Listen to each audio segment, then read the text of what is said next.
I'm Lois Letchford, reading from Anne Fine's The Killer Cat Runs Away, Chapter 10, The Perfect Home. I spent the night in the tool shed. Then in the morning I set off to find a better home. I had a tiny thought that I might go back to Ellie. I was quite sure she would have realised her mistake by now and be lying face down on her bed, sobbing her poor broken heart out and wailing my name to the heavens. But as I strolled along the street, what should I see but a notice stuck to a lamppost, and then another, and more, all the same.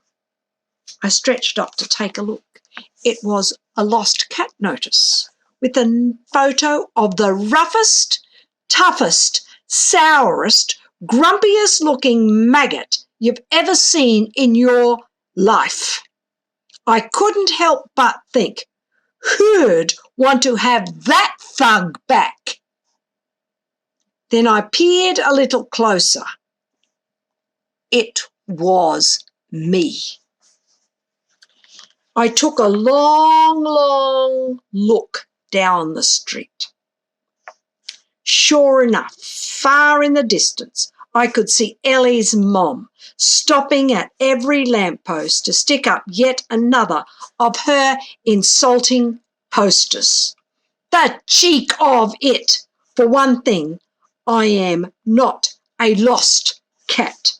I am a cat who has moved on to better things. And for another, they'd picked the worst photo ever. Not my best side, I mean. I do not look like that.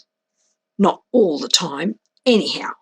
Not every day. Sometimes, perhaps, if I am really fed-up mood, but hardly ever, almost never. No one would recognise me from that photo. No one. Not in a million years. So I strolled on quite happily. Thought it was odd how many people I saw glance at the posters and bend down to try to pick me up. I simply spat them off. And then I found what I was looking for, the perfect home. It had wide windowsills to lounge on. The garden was a jungle. Good hunting there. Some of the windows were unlatched. The wheelie bin lid was off. And best of all, there was a fish pond with sweet little goldfish darting about in it. Oh, bliss! Oh, sheer and perfect bliss. If there's one thing I love to do, it's stretch out along the side of a fish pond in the sun and idly dip in a paw to try to... No time to think about that now. I went over to meet the owner. He was washing up. We had a conversation. It went like this. Him. Hello, puss. Where did you spring from? Me. Purr. I'm slinking round his legs to let him know I'm feeling peckish. Him. Hungry. Fancy some leftover fish? Me. Him. Putting down a dish. There you go. Finish that lot and you'll feel a whole lot better. Me. Chomp, chomp, chomp. I thought it was heaven. I ate the fish. A little bit too much dill, I thought, but hey, not everyone's a master chef. I had a nap on his windowsill. When it got chilly, I slipped back into the house through one of the unlatched windows, and they felt like a snack at lunchtime. So I set off for the little pond. Shame. He was out there, hanging out the washing. Well, never mind. Fresh fish, as that will keep. I took a turn around the side of the house and had a poke through the recycling bins.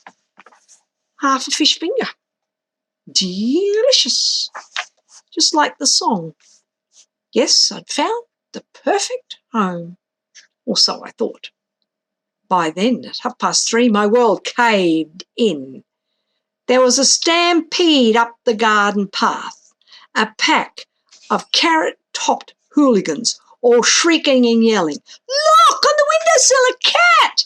Daddy's got us a real pet, not just one of those stupid goldfish, but a real live cat. Bagsy, I cuddle it first. No, I'm the one who saw it, so I get to cuddle. Well, if I'm last, I want to be the one to take it into school for the My Wonderful Pet show." Nice to be wanted?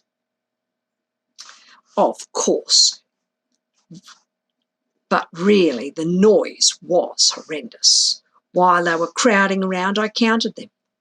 5 carrot tops, 5 horrid, noisy children, all reaching out to grab me. I tell you, it took a good bit of hissing and spitting to get off that windowsill. Didn't they change their tune then? That horrid thing! It scratched me, look! I'm actually bleeding. It must be wild. Who'd want to take that into school? I'd rather show everyone our lovely goldfish. We didn't really want a new pet anyway. Well, we certainly didn't want this one. Good thing too, because I wasn't staying. A perfect home indeed. I don't think so.